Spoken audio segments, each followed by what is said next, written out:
1958, at age 20, he realized that aim, being called to serve as a preacher in a tiny mosque in Edirne, a Greek-influenced city in the province of Thrace. Edirne had a reputation for being a secularist stronghold, and Gulen quickly discovered that he could not, quote, preach Erzurum in Edirne, as he put it. It was during his military service that he first ran into trouble with secular authorities, who were on edge following the 1960 military coup. At the recommendation of one of his commanders, Gulen began studying Western philosophy, science, literature, and music, expanding the range of his understanding beyond only Islamic sources. Immanuel Kant was a particular influence. Gulen completed his military service in 1963, and when he returned to his call in Edirne, he moved into increasingly important pulpits, drawing large crowds. This again drew the attention of the secular authorities, and in 1964 he was arrested and charged with undermining the secularism of the Turkish Republic. He endured a trial, but was found not guilty and released. Gulen was worried about the setting. Izmir was cosmopolitan and perhaps even more secular than Edirne. "I will drown there," said the young man from Korajuk. Instead, he flourished, meeting with Jewish and Christian leaders, building bridges with political figures, police, and business leaders.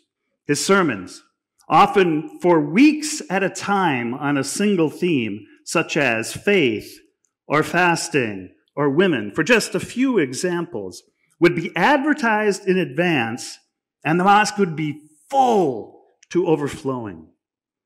Friends also began recording the sermons and circulating them widely. Such attention once again riled the secular authorities.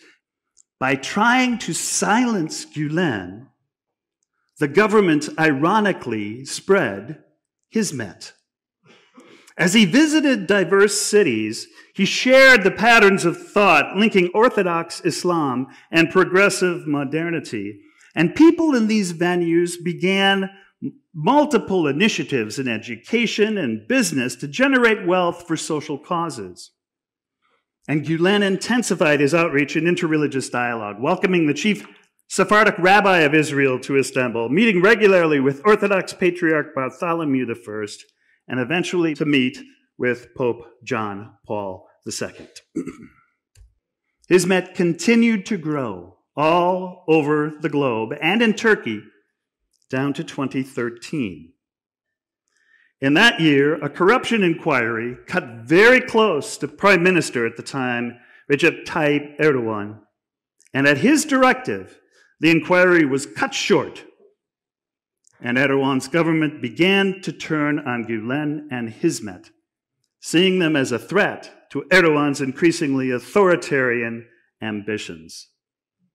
Governmental repression of Hizmet grew through a series of incidents in 2014 and 15, finally culminating in a theatrical but bloody failed coup attempt on July 15th, 2016, which unleashed an unprecedented purge of anyone even suspected or accused of being close to Gulen.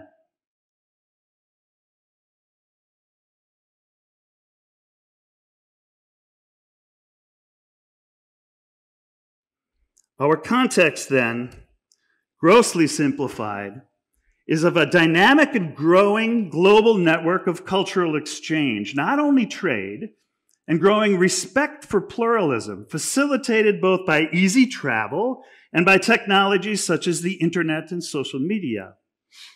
Converging majorities, and simultaneously a backlash against globalization and pluralism in the form of religious nationalisms, clashing minorities. I believe these religious nationalisms are based upon a big lie, or perhaps a big distortion. The idea that a single religious unanimity is necessary to undergird any society, an impossibility in any event.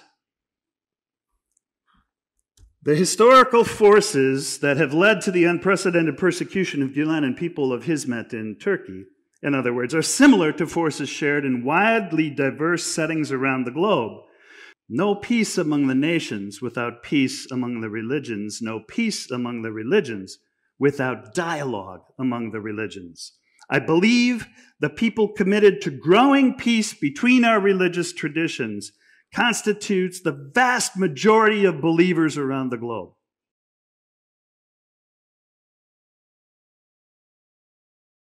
Consequently, I have sought increasingly to be intentionally corrective, to counter the big lie, and to clarify that the authentic Fethullah Gülen is a man of peace.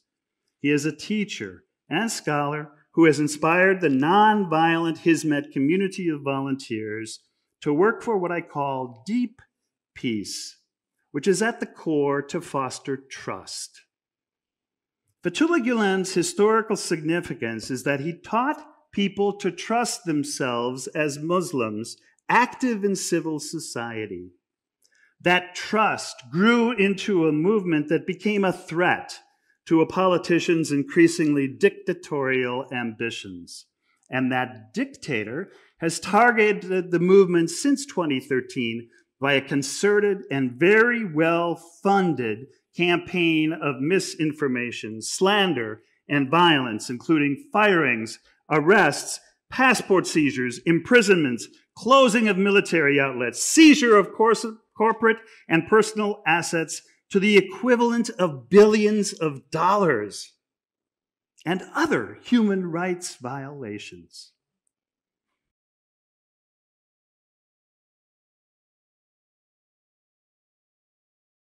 And the irony of history is that it is exactly because Gülen and the movement trusted what Erdogan said when he came to power that has now made Hizmet a useful scapegoat for the dictator.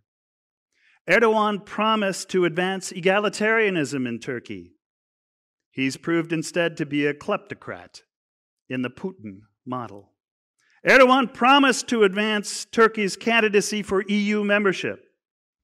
He's proved to be a religious nationalist. Erdogan promised to promote democracy in Turkey. He's proved to be a dictator by shutting down media outlets and stifling civil society.